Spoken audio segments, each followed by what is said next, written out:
السلام عليكم ورحمة الله وبركاته. بسم الله الرحمن الرحيم. اللهم صل وسلم وبارك على سيدنا محمد عليه أفضل الصلاة والسلام.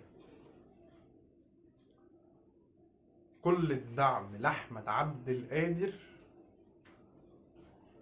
وكل كلمة قالها أحمد عبد القادر في البوست اللي نزله ضد صفحات السوشيال ميديا اللي بيقولوا على نفسهم إن هم بينتموا لجماهير الأهلي وإن هم خط الدفاع عن الأهلي قدام السوشيال ميديا وإن هم بيساندوا اللعيبة وإلخ والقمة الهري اللي دايما الجماهير أو دايما الجماعة دول بيقولوها. أول ما تسمع كلمة أصل إحنا بندافع عن الأهلي تعرف إن هو بيهري بنسبة 100%. مبدئيا هو اهم حاجة عنده ان هو ازاي يكبر صفحته وازاي ان هو يبقى عنده ريتش كبير بحيث ان لما يكسب يبقى عارف لما يعمل اعلان يطلب الفلوس اللي عايزها وما الى شابه ذلك. انت بتقول ان انت بتدافع عن الاهلي ولاعيبة الاهلي والكلام ده كله. ارجع بالخطوة كده لورا، كام لاعب مشي من الاهلي وكام لاعب تم ضغطه من الجماهير او الجماعة دول بالذات، عشان دولت انا بالنسبة لي دولت مش جماهير اصلا. بالنسبه لي انا اعترف بيك كجمهور في المدرج معروفه الجماهير تساند الفرقه او الفريق من المدرج، لكن انك ماسك لي شاشه بحته حديده وعمال تهدم في كل الناس وتتكلم على اللي انت عايز تتكلم فيه وترفع حد وتنزل حد، ده ما اسموش جمهور. انه عشان نكون مبدئيا تمام. الناس دي حرفيا انا كنت بشوف منهم كمية انتقاد في كلامهم والبوستس اللي بينزلوه بطريقة مش طبيعية.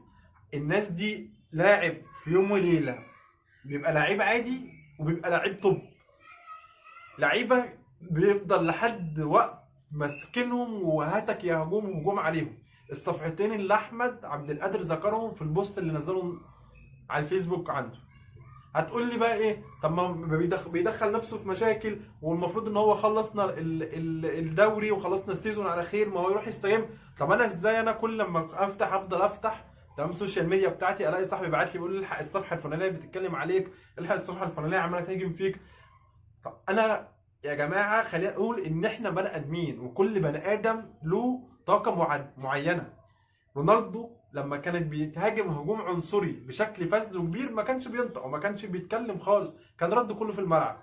فينيسيوس لما جه تهاجم من جماهير فالنسيا ما استحملش وفضل يعيط من العنصريه اللي الجماهير بتواجهه بيها وبينادوا عليه بيها. فكل واحد ليه طاقه معينه، فانت ما تجيش تستحمل من حد او لاعب ايا كان هو مين عشان تقول اصل الجمهور ما ينفعش حد يرد عليه. اذا كان هو جمهور اصلا، الفكره اذا كان هم جمهور، مش ان هم يقعدوا يشتموا في حد ويقعدوا يهاجموا ده ويهاجموا ده. كام لاعب اتهاجم منهم وكام لاعب مشي وساب النادي وبقى يشتموه، منهم رمضان وعبد الله وسعيد واكرامي وحسام عاشور. اللي بيجي على هواه وعايز يعليهم بيعلوه، واللي بيجي على واللي مش جاي على هواهم وعايزين ينزلوه لحد الارض بينزلوه. فما تقولش ان ده جمهور. الجمهور زي ما قلت في المدرج لا اكتر ولا اقل. خلينا ننهي القصه دي بحاجه، ان انا متفق مع احمد عبد القادر في كل كلمه هو نشرها النهارده. بس كده خلاص. تاني حاجه، اتفاجئت ان كابتن سيد عبد الحفيظ مجلس الاداره ولجنه الشيوخ اللي بتاع مجلس الاداره بيوجهوا للكابتن سيد عبد الحفيظ الشكر، ان هو خلاص بقى من وجهه نظرهم ان هو مش رجل المرحله دي وان هم شايفين حد تاني انسب. طيب استنيت شويه اشوف مين اللي انسب. قلت ممكن يكون كابتن عماد متعب، ممكن يكون اي حد، اي رمز من رموز النادي. كابتن وائل جمعه ان هو يرجع تاني، مع اني ما اعتقدش ان دي هتحصل ادام حسام غالي موجود. اي حد، هو مين، اي حد ايا كان اسمه. فشفت ان تم تعيين كابتن خالد بيبو مدير للكوره.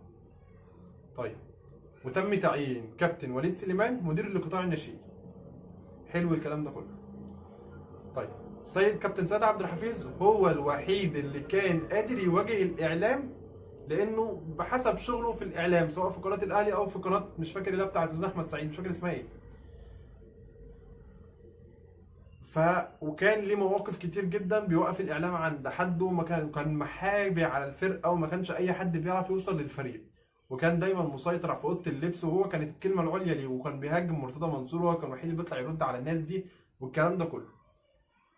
كابتن خالد بيبو كان هو مدير قطاع الناشئين في النادي. طيب ايه اللي عمله كابتن خالد بيبو في قطاع الناشئين يأهله ان هو يبقى مدير كوره؟ هل شفت لاعب طالع من قطاع الناشئين فرض نفسه على الفريق الاول وبقى يلعب اساسي؟ اللهم كريم الدبيس اللي انت شاريه اصلا من وادي دجله، وبدأ ياخد واحده في واحده، او ياخد بعض الدقايق في الماتشات. مفيش حد. محمد فخري كان جاي اصلا النادي قبل كابتن خالد لما يمسك القطاع الناشئين. فعلى اي اساس قطاع الناشئين لما يبقى مش عارف يطلع لاعب، معنى كده ان القطاع بايظ، والقطاع اصلا مش ماشي على طريق صح؟ فانت جبت لي المدير القطاع اللي هو مش كويس اصلا وفاشل، فخليته مدير كوره. لحد دلوقتي انا مش قادر افهم قرار زي ده اتاخد ازاي. طيب هل هو عنده علم او عنده مقدره انه يعرف كميه النجوم اللي هتبقى في اوضه اللبس، هيعرف يقفل عليه كويس؟ طب هيعرف يطلع يتكلم مع الاعلام ومع المراسلين ومع الكلام ده كويس؟ هل كابتن خالد عنده التجربه دي؟ لا. فاحنا اما خدنا بطولات وبنرجع تاني نمشي على الطريق المظبوط، يعني بنلاقي في حاجات كده بتطلع من مجلس اداره غريبه، زي ما تم برضو الدكتور احمد ابو عبله برضو مشي هو كمان من الجهاز الطبي اللي ماسك الفريق، مع ان الراجل زي ده من اول بقاله 3 سنين تقريبا في النادي. من اول ما مسك حجم الاصابات اللي كانت كل سنه عندك ابتدت تقل بشكل كويس جدا. فانا ليه ما حافظت على الراجل كمان زي ده واخليه عندي في النادي؟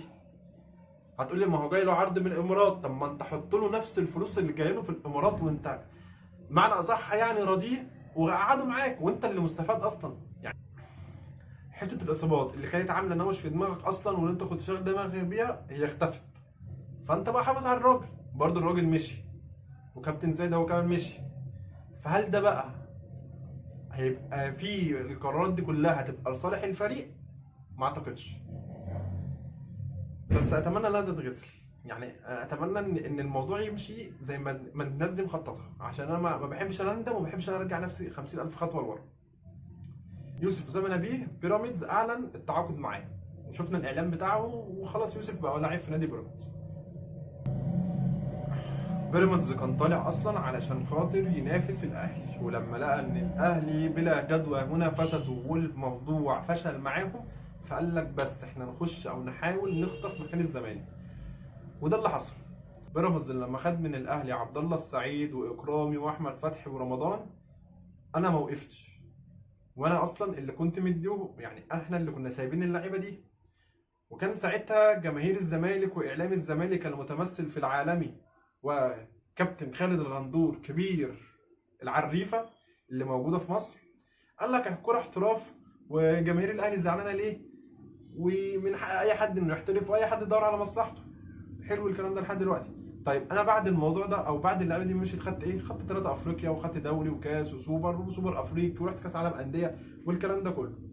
طيب هل بقى بعد ما بيراميدز بياخد لعيبه الزمالك العالمي ولا كابتن بندق هيقولوا نفس الكلام اللي كانوا بيقولوا على الاهلي من سنين فاتت؟